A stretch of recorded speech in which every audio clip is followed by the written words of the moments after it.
I'd just been told not to say right, Trace. Right, Trace. Where are we today? I've forgotten. And you've forgotten, you've been to that many places. Bastogne in We're Belgium. in Belgium, yeah.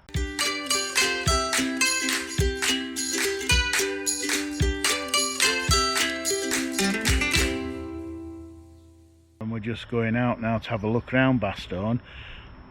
Those of you who know me will know that I enjoy my history, particularly World War II history, and then I'm a big fan of the Band of Brothers book and series, and admire the soldiers from the 101st Airborne. That is based upon. Which it's based upon, yeah. So Bastogne, this is where they had the big battle of the Bulge. And we're going to go look around the town this morning and maybe go to the museum and have a look around there. So if you want to come along with us, we're off, and we'll see you in a little bit.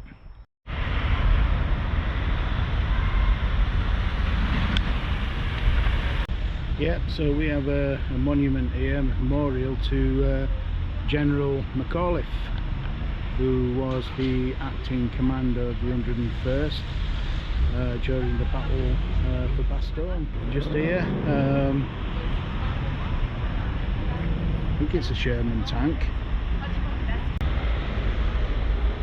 This tank, knocked out in December 1944, recalls the sacrifice of all the fighters for the liberation of Bastogne and Belgium.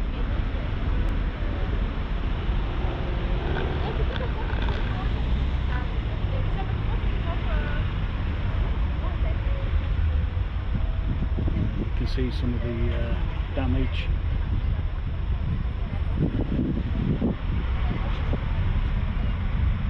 Probably where the shells went in when it was knocked out, maybe. But I reckon this bad boy here is where the shell went right through into the engine and took it completely out. Oh, there's another one. Oh, is that a shell? It is, yeah. Look at that. I hadn't looked that closely. Yeah, quite interesting that.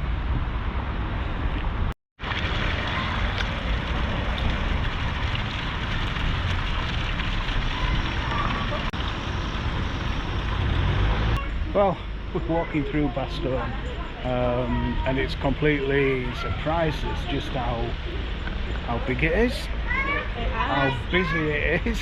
It's extremely busy with traffic, buses.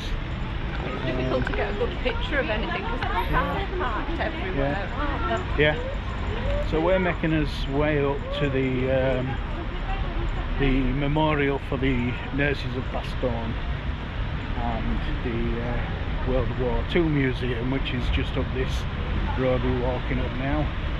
In this window, Kevin. Look at those cakes.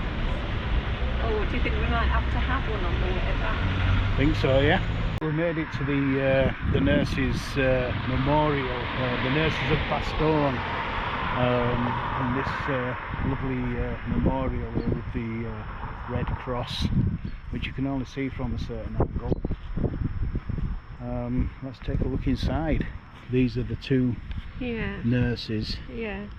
Augusta Chewy. She was born in the Belgian Congo in 1921 to a Belgian father and a Congolese mother. And then at the age of 9 she was moved to Bastogne, Belgium as a young child, where she lived with her father's family. Basically she was training to be a nurse, and she was home for the holidays for Christmas when the Nazi forces launched their Ardennes offensive on December 16, 1944. It had seemed that it had already been liberated by the American forces, but was soon surrounded by the Nazi troops. So she helped civilian and military casualties with her uncle for the first few days, 5 days in fact, of the siege of Bastogne, and then she volunteered as a nurse at the aid station of the US 20th Armoured Infantry Battalion, 10th Armoured Division, commanded by Dr. John Pryor. She often put herself in harm's way, including donning a US Army uniform to retrieve even wounded soldiers from the battlefield under intense Nazi gun and artillery fire. Wow. So something like this means a bit to you, doesn't it, really? Because yeah. you know, you're a former nurse. A retired nurse. They do say once a nurse, always a nurse. Yeah. But then she was working alongside Renée Lemaire, who was born in Bastogne, and she was already a trained nurse, already working in that capacity in Brussels during World War II. She also was on leave for the holidays with her family, come home for Christmas, and she unfortunately a bomb, hit the aid station. A German bomb hit the aid station, killed 30 wounded soldiers, and unfortunately Renée lost her life there. She did, but she'd been keeping a parachute in the hopes that one day she could make a wedding dress from it, as was quite common in the wartime. And so the American surgeon that was in charge of the aid station wrapped her body in the parachute and returned her to her family, which is very sad. He did recommend her for a commendation, even though she wasn't serving with the American Army, the US Army, but she didn't receive one, which is an absolute shame. So she became known as the Angel of Bastogne, and Augusta was known as the Forgotten Angel of Bastogne. She actually carried on working as a nurse treating spinal injuries and died in 2015, and she's just buried in Bastogne, a few metres away from Renée Lemaire. Wow. So what a moving story.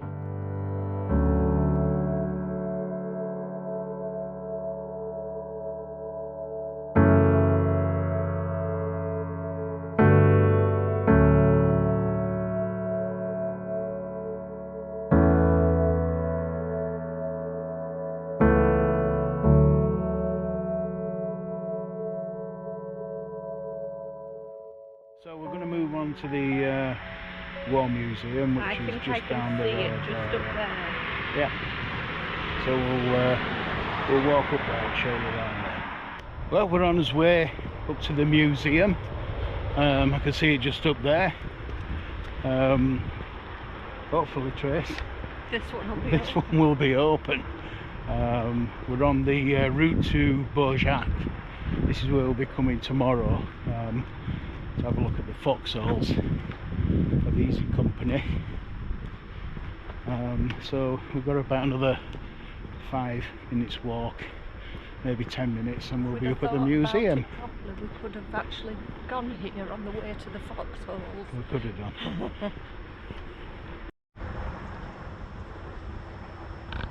So that was a marker which shows the route, which you can see on here, from St Mary-Eglise, following this route all the way around to Bastogne, which is 1,147. Goes through all the places that you can see on there. We've been to quite a few of them, and to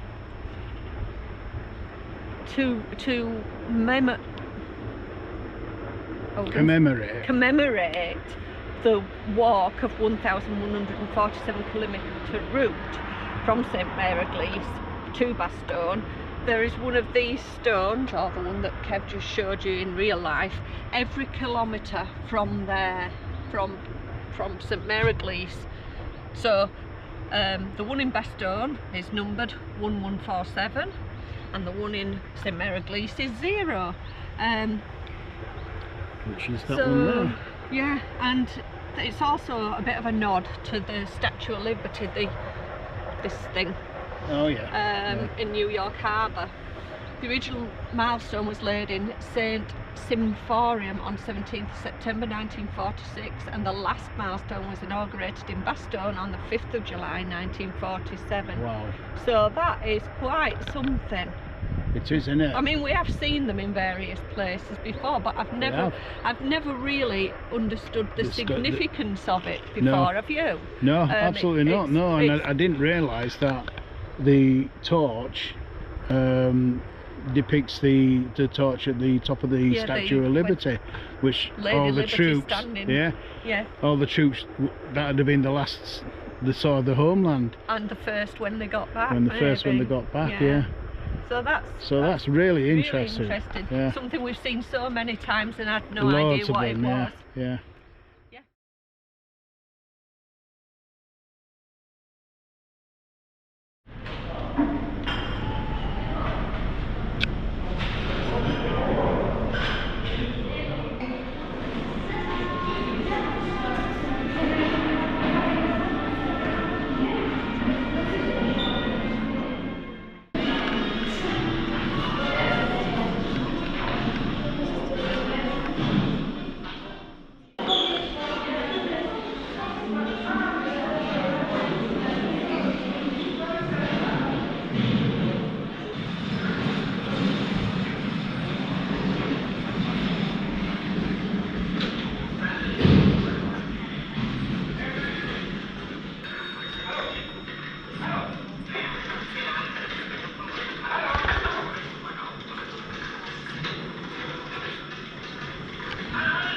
Yeah, so this is telling the story of the Germans that did come back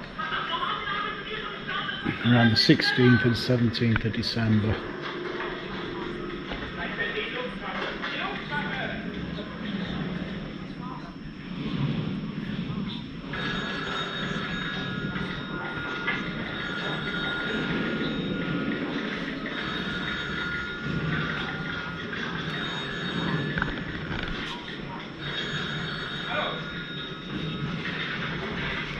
A German Kugelwagen.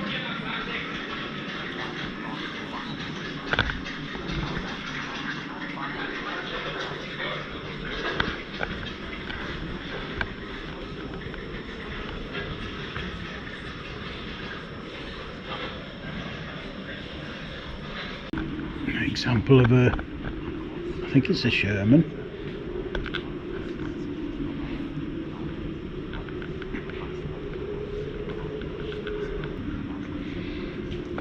Trace, you seen this?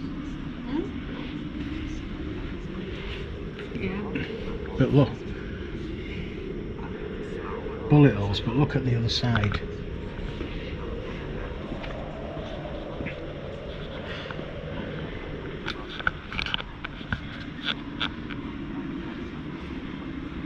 That's where it went in.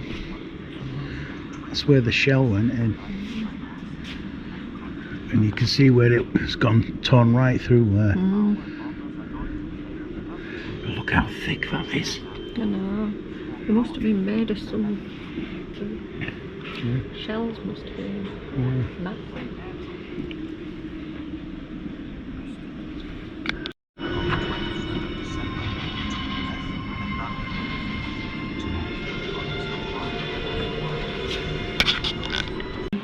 This is about the end of the war, finding the death camps.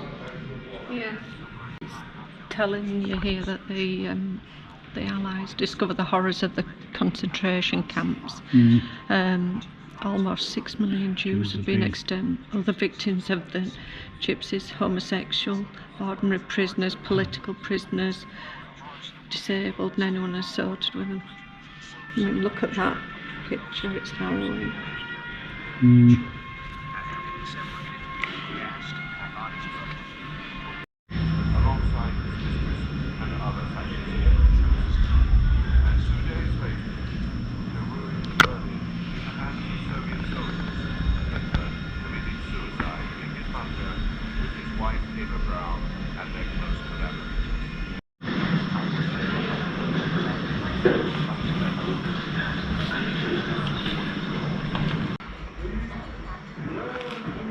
Good grief, this is a good read.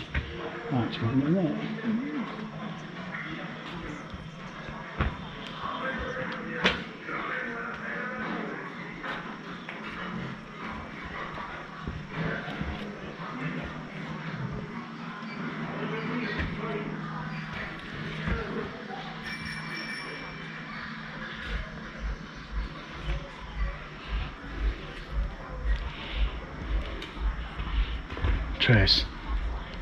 Trace, it's even got the smell, hasn't it?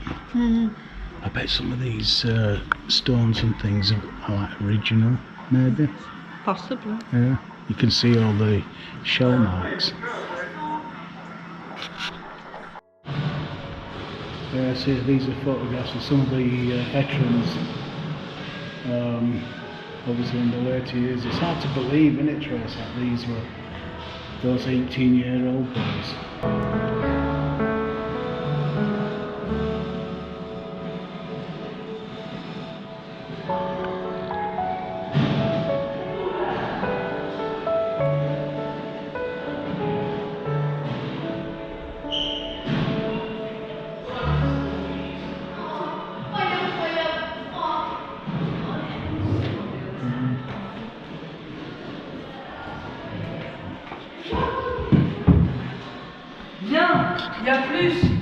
Tells you a little bit about the Battle of Bastogne in 6 phases.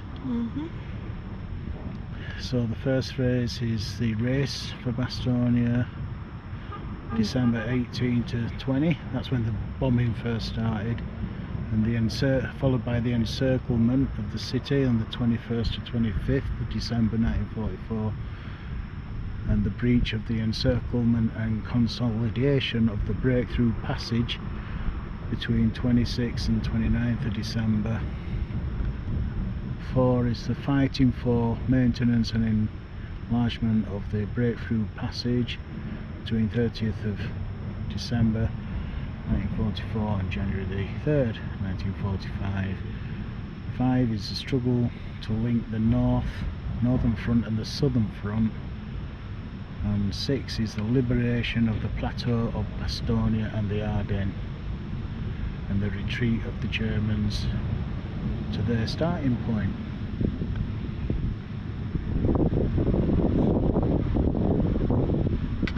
Right, Chair, so did you enjoy that trip to the museum?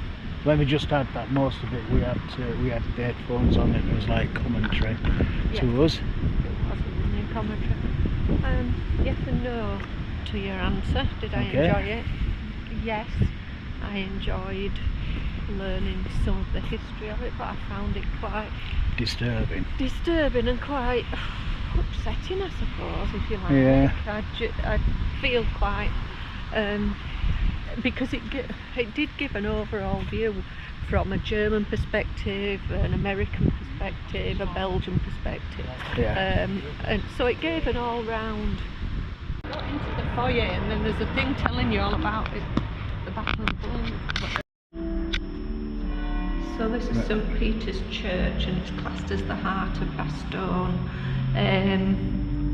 It says it wouldn't be what it is today, as in the church or Bastogne, without the citizens. It was bombed by a German bomb during the Battle of the Bulge in 1944, and the roof of the bell tower shattered and the organ ruined. It took years of perseverance to restore the church to its pleasant glory. I won't read all of it out to you. I'm sure you can look it up on Google if you want, but it's just telling you about the things they've done. But we'll go inside and have a look. There might be a monument